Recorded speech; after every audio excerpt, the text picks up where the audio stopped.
Hey guys, hope you're doing well out there. It's time to take a look at the world's largest company, and that is Microsoft, sitting at a nearly $3 trillion valuation that is just extending in the after hours by close to 5%.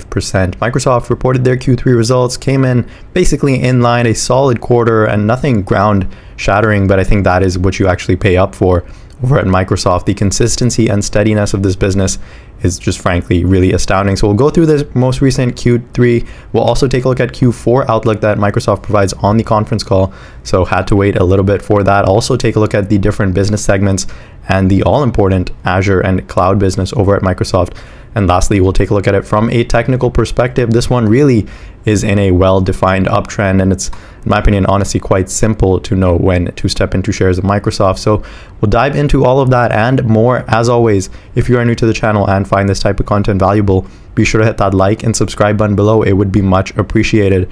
Shares of Microsoft trading up close to 4.5% in the after hours, extending their year-to-date gain right around 6%, but that 1 year gain of close to 45%, and you stretch it out over 5 years and really any time longer than that, and yeah, you're sitting on a tremendous amount of gains. You also get a small 0.73% yield on this one. That dividend likely to continue to grow, so you're also holding shares of Microsoft for that dividend growth along with a buyback.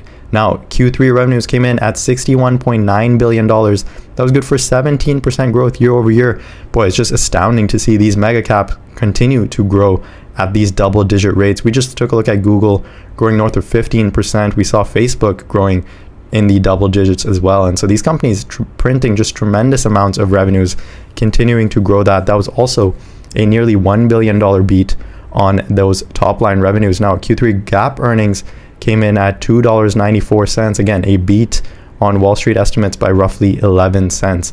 In terms of the different business segments Microsoft has, they report it in 3 segments. So productivity and business, that was up 12% year over year. Intelligent cloud came up 21% year over year. And then more personal computing rose 17% year over year. So along the board, we saw increases on all of Microsoft's different segments. Now, in terms of the guidance for the upcoming Q4, Microsoft does break it off into their different segments. And so if you sum up the midpoint for all of these, you get to a guidance range somewhere around $64 billion. And that really is what Wall Street was expecting, somewhere at $64.6 billion. That would be good for roughly 15% growth year over year. And really that is what the street is expecting over the next, call it 2 to 3 to 4 quarters. This company expected to grow those revenues in the mid double digits. In terms of EPS, that is expected to actually slow down in the upcoming Q4 at just 7% growth at $2.90. Now, we do know Microsoft comes in with those consistent beats, so I wouldn't be surprised if they came in with a figure higher than $3, somewhere around the 10% growth. Now, along with revenue guidance, we also get guidance on their different business segments, and Microsoft guiding Azure to grow in the range of 30 to 31% on a constant currency basis. To put that in perspective, Microsoft came in with 31% growth on Azure in this most recent Q3. So they're really expecting that growth to stay steady and continue on into their Q4. Expectations on Wall Street were closer to 28% on this business unit. So probably a beat on that Azure growth rate is what's contributing to these after-hour gains most likely. We also got expense guidance for the upcoming fiscal 2025. So Microsoft on a slightly different calendar year, where their fiscal 2025 actually starts in the September timeframe. And so beginning in September, their fiscal 2025 begins, and they're expecting CapEx to be higher next year as opposed to fiscal 2024. Really similar to what we heard from Google, what we heard from Meta, even to Tesla from some extent. These companies are accelerating their CapEx spend into next year in order to develop those AI infrastructures out fully. And it's basically sort of an AI arms race going on in big tech. And really, if you don't invest in your AI infrastructure at this point, you're probably going to be left behind somewhere down the road. Probably, again, I said this on the Google video, probably bodes well for your semiconductor names like an NVIDIA, like a TSM, even probably an ASML, that a lot of these CapEx dollars are going to be flowing down to. And look, at some point, these big tech companies are probably looking down the road and seeing a pretty phenomenal return on these higher CapEx spends. And so it's not necessarily a bad thing. They're doing that higher AI infrastructure spend right now, probably to see greater returns down the road. Now, in terms of the different business units over at Microsoft, we said Azure grew at 31%. Street expected a growth rate right around 28%, so a beat on Azure. Microsoft Cloud also grew at 23%. In terms of Office 365 commercial, that grew at 15%. LinkedIn also continuing to grow at 10%. You have some advertising revenue mixed into that. Dynamics 365 also proving to be extremely strong. You do have some weakness in the devices segment, as that is down 17% year over year on a constant currency basis, down 16%. So you still have weakness in the PC business, really not a whole lot of demand on the PC side as that continues to wane. You do still have growing Xbox revenues at 62%. Keep in mind, a lot of this is from those Activision revenues being recognized. And so for a little bit, you'll see these Xbox growth rates be absolutely staggering, but that's largely from that Activision deal. You also have 12% growth on your search and advertising, not nearly as fast as you saw with Google or Meta, but keep in mind, Microsoft certainly nowhere as close to those two companies on an advertising business, but you still have tremendous other businesses over at Microsoft, namely their services business along with the products. And we saw $61.8 billion of total revenues. That was up 17% year over year. Your cost of revenue is not really growing nearly as fast, and so we were able to bolster on close to, call it, $7 billion additionally on our gross margins. We also get a 9-month picture on the right hand column. This was Microsoft's Q3, so you see over the last 9 months nearly $126 billion in terms of gross margin or gross revenues. That is certainly very impressive. You also have controlled operating expenses, as R&D not really ticking up too much year over year, call it just about 10% higher. Sales and marketing up also similarly 10% higher, up to $6.2 billion. G&A, you did have tick up slightly faster than you did over the past 9 months, as you have G&A come up to $1.9 billion. You see over the last 9 months, this G&A expense is roughly flat, but over this most recent quarter, you had that tick up just a little bit. So Microsoft recognizing some more G&A expenses in the most recent quarter. All in all, you print net income of close to $22 billion for the last quarter, and over the last 3 quarters, you're sitting at roughly $66 billion in net income. So you annualize this, you're looking at a run rate right around 90 to, call it, $100 billion. We just took a look at Google.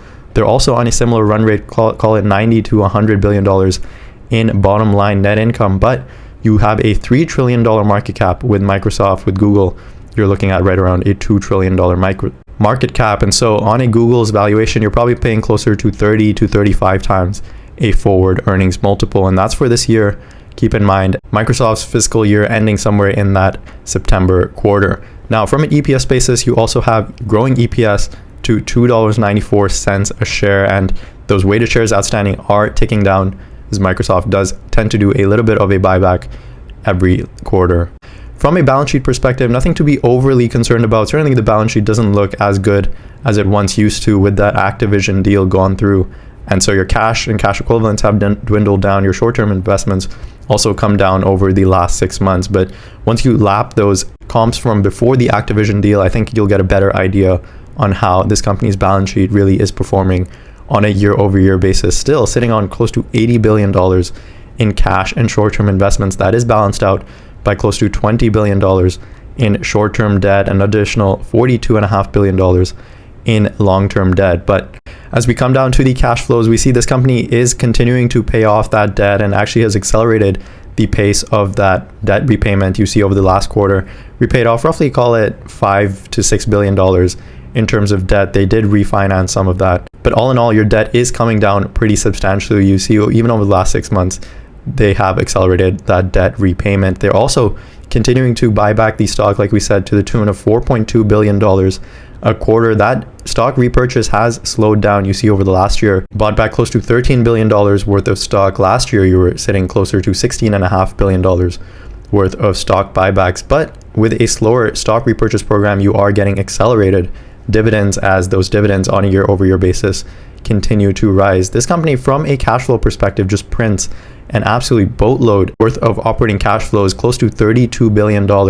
And then we see they have upped their CapEx spend in property, plant, and equipment. You see coming at $11 billion for the most recent quarter. Over the last 9 months, that is at $30 billion, far accelerated from where we were same time last year, where we had spent closer to $19 billion on CapEx. So this company continuing to accelerate that AI investment and showing up right here on their statement of cash flows. Nothing to overly be concerned about though, because from a free cash flow perspective, you're still looking at north of, I'd say, $20 billion in free cash flow per quarter, to which they can use some of that for the stock repurchase, for dividends, and then paying down debt. So all things considered, Microsoft, a pretty healthy and regular quarter, nothing overly concerning from this most recent 3 months. They're continuing to chug right along and continuing to show dominant growth in really all of their business segments.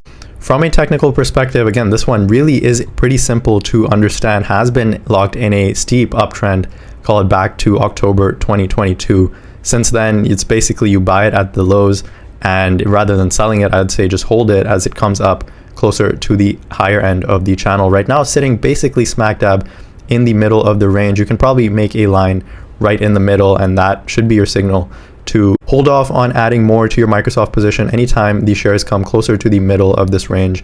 And as they head lower, that is when you pick up and add more shares to your already existing position into Microsoft. Certainly, if you have no position at this point in the middle of the range, wouldn't be the worst thing to open a position, maybe with one share or even fractional shares.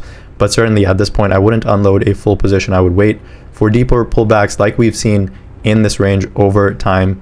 You will get these pullbacks, and that is your chance to pick up shares of Microsoft. Really, it's been locked in this uptrend, and I don't see why it would have a significant breakout to either end. And so you probably have some level of resistance at your all-time highs, closer to $430 a share. You're pretty close to that in the after hours, trading up nearly 5% up to $417. So that was my take on shares of Microsoft. A pretty standard quarter where Microsoft is growing, continuing to do well on their revenues, earnings, operating margins, free cash flows, really you name it, Microsoft has it covered.